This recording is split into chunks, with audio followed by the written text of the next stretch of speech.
My name is Adam Andrzejewski. I'm the CEO and founder of OpenTheBooks.com. Welcome back to this week's Rip-Off for the Week. And it's great to start 2021 with such a timely topic. On Monday is the national championship football game between Alabama and Ohio State. And we're going to cover the compensation of the head coaches. Actually, the four coaches that made the Final Four playoff in the NCAA football tournament. Before we do, I just want to take a step back. Yesterday was a very difficult day for our country. For the first time since the early 1800s, the United States Capitol was breached. At OpenTheBooks.com, we've been very consistent on the importance of the rule of law.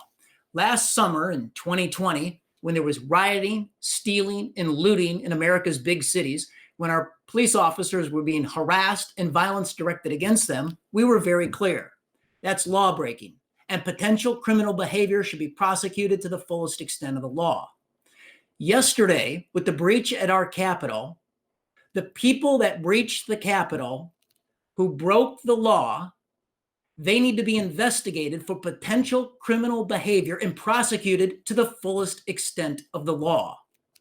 And President Trump should not pardon those who breached the Capitol. America is a nation of laws. Apart from any country, and the law needs to be enforced. Okay, let's get to the segment on the rip-off of the week. Very excited about this. I want to introduce my co-host, Tamara Colbert. Adam. Hey, Happy Tamara. New Year. Here we are, 2021. I think we can only go up from here. So it's great with this big football game coming on Monday, Alabama versus the Ohio State University. Okay. Who is the most highly paid, most highly compensated coach in America? So the most college coach. The coach with the most lucrative contract, the big number, Tamara, is $93 million over the next 10 years. $93 million. It's Dabo Swinney at the University of Clemson. Now, Clemson, in the playoff last weekend, they lost against Ohio State. So Ohio State goes to the show. Clemson goes home. Clemson pays Dabo Swinney last year alone $8.3 million. He was the second most highly compensated coach in the country. He made, and he'll make over the course of 10 years, the most money at $93 million. And Clemson also pays very lucrative contracts to their assistant coaches. They've got the number one most highly compensated assistant coach in the country. Their defensive coordinator, he makes $2 million a year. Wow. So, hey, Alabama's there. Nick Saban, where does he fall in the mix, Adam? Well, Nick Saban is the most highly compensated coach in the country last year. So he made $9.3 million. Number two was Dabo Swinney last year. Dabo Swinney's compensation will outpace Saban over the course of the next couple of years unless Saban gets a new contract. Look, we went back. Our auditors at OpenTheBooks.com went back since 2010. It's 11 years of compensation, and Nick Saban has cleaned off $90.8 million of cash compensation as the head football coach of Alabama. Look, Tamara, to put this in perspective, we've got really good data on this. Last year, we filed 41,500 Freedom of Information Act requests. As you know, we compiled the database of 23 million public employees, their salaries and their pensions. The number one most highly compensated public employee in the country last year was Nick Saban at $9.3 million. Unbelievable. Well, let's see if he brings home that Alabama trophy on Monday and see what his public thinks of him then, if that salary was worth it. So, hey, they're playing the Ohio State. Where does Coach Ryan Day fall?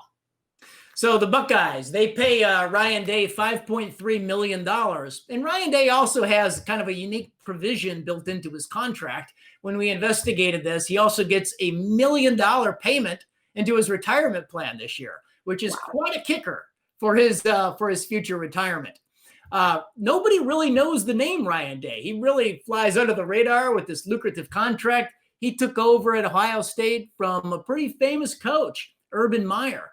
Now, Urban Meyer left Ohio State at the end of 2018.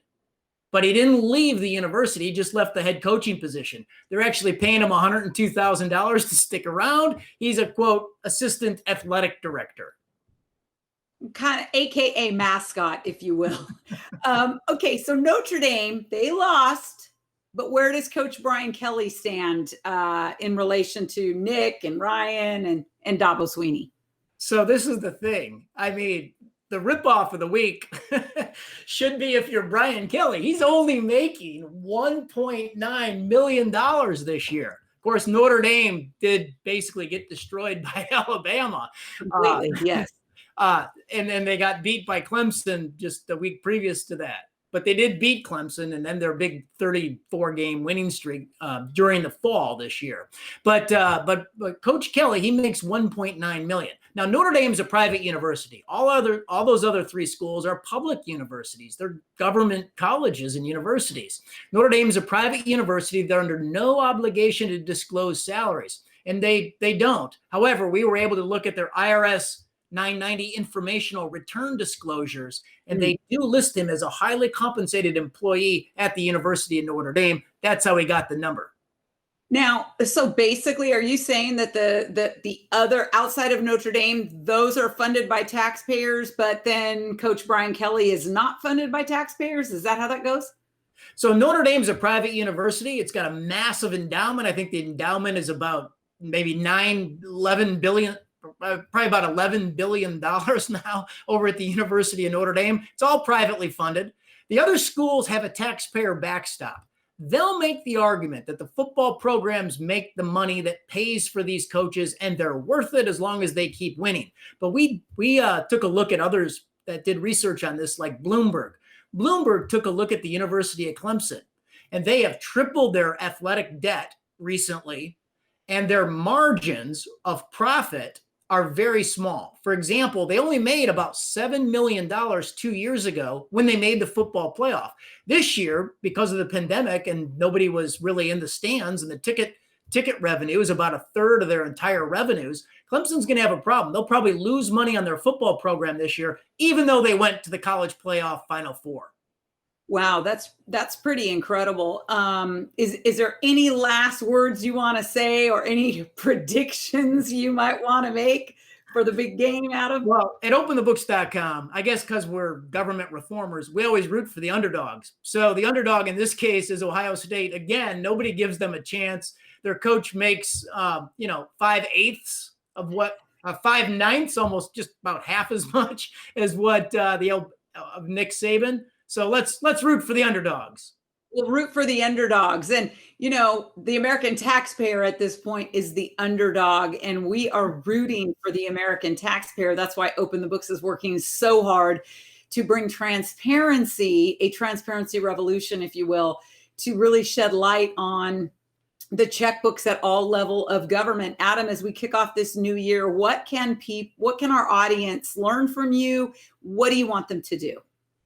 Well, I just say welcome back. This segment has grown in its popularity, and we believe that transparency is revolutionizing United States public policy and politics. So welcome back. Our mission has never been more important. It is a target-rich environment, so let's roll. See you back next week. In real time. And hey, go to openthebooks.com, sign up for our newsletter. And please contribute what you can. It's a new year and a new start to be fiscally responsible. Happy New Year, Adam, and Happy New Year, everybody. Happy New Year.